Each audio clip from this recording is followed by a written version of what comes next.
E aí, meninos, tudo bem? Então, hoje a gente começa a nossa segunda parte ali, né, das atividades remotas, e eu queria começar a falar um pouco sobre Roma Antiga. Para isso eu separei um tema que é muito interessante, que são as revoltas populares em Roma Antiga, e aí a gente começa a falar sobre essas revoltas populares, né, e como elas aconteciam naquela época, né, em Roma, como eram essas revoltas populares, como é que os governantes faziam para conter essa população que se enraivecia com a forma como eles agiam, né, em relação ao governo, em relação às atividades políticas e assim por diante. E a gente vai trazer um recorte também mais atual, né, falando também sobre a internet, como é que a internet se relaciona atualmente com essas questões políticas, sociais e econômicas. Então vamos começar ali entendendo mais ou menos como era a estrutura social, política e econômica em Roma Antiga, né? A história de Roma ela vai se dividir em três fases, né? A gente tem ali, a primeira fase, a monarquia. Então Roma ela era governada por um rei. A segunda fase que a gente vai ter também é a república, que vem dali da junção de duas palavras, né? Res significa coisa e pública, do povo. E a gente tem a última fase, que é o império, né? Então a sociedade romana ela vai se dividir dessas três formas, né? Então a gente tem a república, a monarquia e o império.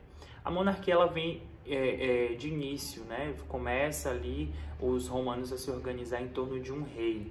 Só que esse rei ele não tinha plenos poderes. Esse rei era eleito ali por um grupo de pessoas mais velhas, que já tinham completado o serviço militar e tal, e que pertenciam a uma classe social importante, que eram dos patrícios, e esse grupo de pessoas era chamado de Senado, né? Então o Senado se organizava ali e trabalhava em conjunto com o rei.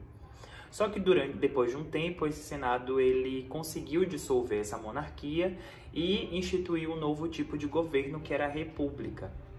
Durante a República a gente tem ali a participação de diversos cargos públicos, cargos que foram chamados de cargos de magistrado, que ajudavam aos senadores governarem, né? Então eles ajudavam ali os senadores a governar Roma durante o período republicano. Mas é importante a gente dizer que a sociedade romana ela estava dividida em classes sociais. Era uma sociedade extremamente hierarquizada, estamental, e a gente tem quatro classes sociais principais, né? Então a gente tem no topo dessa pirâmide social os patrícios, que eram pessoas nascidas ricas e que tinham as melhores propriedades de terra. Lembra que no passado, terra significava que você era rico ou não. A gente tem abaixo desses patrícios um outro grupo social, que eram dos plebeus. Os plebeus, eles não tinham terra, eles podiam ser ali artesãos, podiam ter ali outras atividades econômicas que eram importantes dentro daquela sociedade, mas eles não tinham terras. Então, por não possuírem terras, eles também não tinham direitos políticos. A gente tinha ali parentes pobres dos patrícios, que eram chamados de clientes, né? Ou filhos de escravos, por dívida e tal, que acabavam não sendo escravizados também, que também eram chamados de clientes. E por baixo, ali na base da pirâmide, a gente tinha os escravos.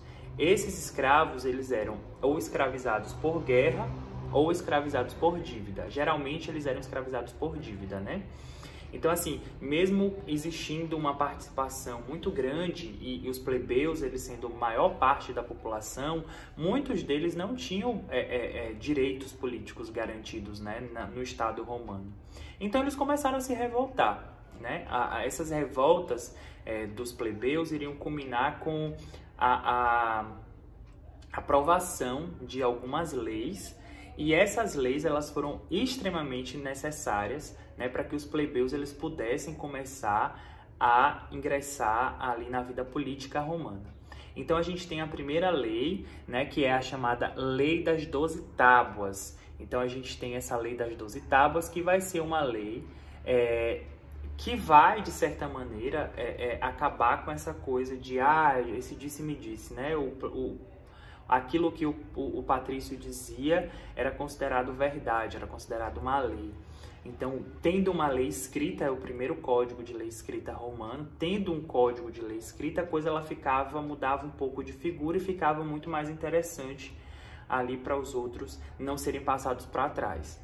A gente tem uma segunda lei, que é chamada Lei Canuleia. Essa Lei Canuleia, ela permitia ali o casamento entre patrícios e plebeus, que era proibido. Então, patrício casa com patrício, ou seja, rico com rico, pobre com pobre. E aí é permitido esse casamento. A gente tem uma terceira lei, que é a Lei Poetelia Papíria, que proibia a escravidão por dívida. Então, graças a Deus, né, a gente não tem mais escravidão por dívida, mas era uma situação bem interessante, né? Se a gente for analisar. Então, essa proibição dessa escravidão por dívida também diminuía o custo do escravo e também diminuía a quantidade de escravos que os romanos possuíam. E isso era um grande problema ali social na época. E também a gente tem a criação dos tribunatos da plebe. Esses tribunatos da plebe eram, na verdade,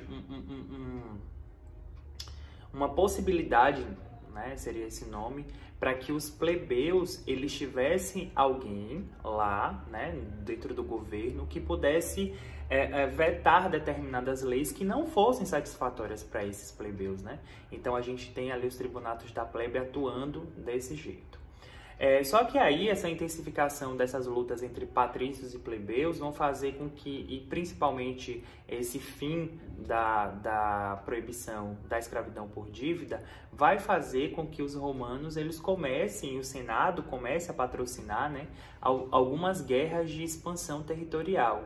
Então, expandindo o território, Roma poderia ter mais escravos e assim continuava aquela situação de escravidão que começou a diminuir com a Lei Poetelia Papíria, né? E a disputa pelo controle de uma região que é muito importante, que é a região de Cartago, que ficava no norte ali da África, na atual Tunísia, culminou ali numa guerra muito importante, que é as Guerras Púnicas, que era uma guerra entre romanos e fenícios, né? Então essas guerras púnicas elas vão ser muito importantes dentro desse contexto que a gente começou ali a explicar. Ainda no período republicano, né, os patrícios eles começaram a comprar terras ali dos plebeus, que vão se tornar soldados e formam grandes propriedades de terra, das quais quem trabalhava nessas terras eram os escravos capturados nas guerras, né? Os mercadores eles vão prosperar, os plebeus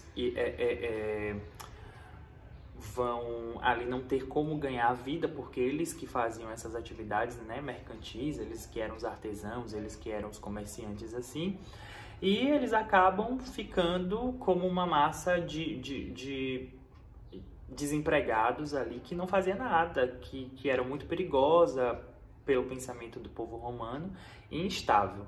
Então, para conter essas revoltas, foi criada uma política que vai ficar famosa aí, né, para sempre, que é a famosa política do pão e circo. Então, para aquela galera que não tinha muito o que fazer, estava desempregado porque acabaram perdendo ali suas propriedades, os mercadores, muitos deles estrangeiros, acabaram enriquecendo e eles perderam essa oportunidade de trabalho. A gente está falando de uma outra realidade, viu, gente?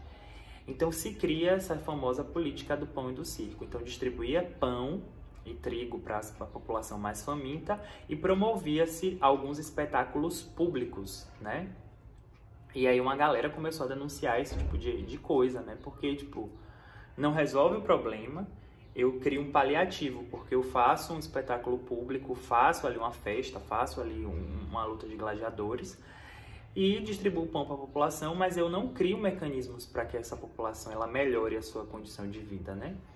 E quem vai criticar isso, pedindo ali, inclusive, que as terras destinadas ali aos patrícios fossem divididas, as terras improdutivas, elas fossem divididas ali entre os plebeus, que seria uma espécie de reforma agrária, são dois irmãos, o Caio e o Tibério Graco. Esses dois irmãos eram plebeus e eles, né, falam isso numa tribuna, falam isso durante uma atividade ali, uma atividade política, e se cria entre os senadores uma conspiração para matar os dois, porque eles estavam ali questionando a estrutura social e política de Roma naquela época. Mas Roma não só viveu essas agitações políticas, não. Durante o Império, Roma viveu diversas agitações políticas, principalmente no meio interno ali, dentro da própria política, né? A gente vai ter a morte de Júlio César, a gente vai ter os diversos assassinatos ali dos vários imperadores romanos. Então Roma sempre viveu esse regime de instabilidade política. Mas se a gente for analisar, o mundo hoje vive também esse sistema de instabilidade política, né? Se a gente for analisar aqui nos últimos 20, 30 anos, a gente teve diversos movimentos de agitação política. Só que nos últimos 10, 20 anos ali, né, no nosso século XXI, a gente vai ter uma mudança na forma como essas coisas elas iriam acontecer, principalmente depois de 2010. Então, em 2010, a gente vai ter com a internet uma grande onda de protestos e revoluções que acontecem ali no Oriente Médio e também no norte do continente da África, que ficou conhecido como Primavera Árabe, nos quais vários grupos ali conseguiram ali a derrubada de vários regimes autoritários. No Brasil, a gente tem as manifestações, né, de junho de 2013 em prol ali do não aumento das passagens em São Paulo, mas que depois virou ali, o gigante acordou e virou uma movimentação muito grande no nosso país em 2013. E a única coisa ali que vai ser o ponto de convergência dessas duas movimentações, né, tanto a Primavera Árabe quanto essas revoltas ali e essas reivindicações de julho de 2013, é que ambas, né, elas são mobilizadas, a mobilização é feita na internet. Então a gente vai ter essa internet como um fator que vai levar essas pessoas às ruas e como ponto de encontro, digamos assim, né? Então as redes sociais e a internet vai ser o lugar onde é que essas pessoas elas vão se encontrar, trazendo ali interesses e discussões e debates em comum, e depois elas vão para as ruas reivindicar para que essas coisas realmente aconteçam, né? De 2018 para cá, a gente tem visto a mobilização na internet utilizando-se hashtags, né? Então, são aquelas hashtags muito famosas no Twitter que são utilizadas justamente para fazer a mesma coisa, fazer uma mobilização em torno de questões sociais importantes. Recentemente, a gente teve o Black Matter Lives, que são Vidas Negras Importam, que viralizou aí na internet depois da morte do George Floyd lá nos Estados Unidos, né? A morte daquele cara negro por um policial branco. Então a gente tem diversas mobilizações, e essas mobilizações elas ficaram muito mais famosas justamente por conta da internet. Então qual é a proposta? A gente vai analisar essas duas revoluções ali, eu vou deixar ali alguns links na descrição do vídeo, vou deixar alguns links também no Classroom, né, que a gente está utilizando ali para essa etapa ali de aulas remotas, e aí a gente vai analisar todas essas revoltas, né, como elas eram em Roma, como elas são hoje, e a gente vai tentar entender esses pontos ali de convergência e esses pontos de diferença dessas revoltas que surgiram ali por reivindicações sociais e por necessidades dessa comunidade, certo? Então já peço aí de antemão que vocês deem uma lida nos capítulos do livro sobre Roma. Tem muito assunto interessante, eu vou deixar vários links ali que falam sobre Roma, eu vou deixar vários links também aqui na descrição do vídeo para que vocês possam acessar, tá bom? Beijo, até mais!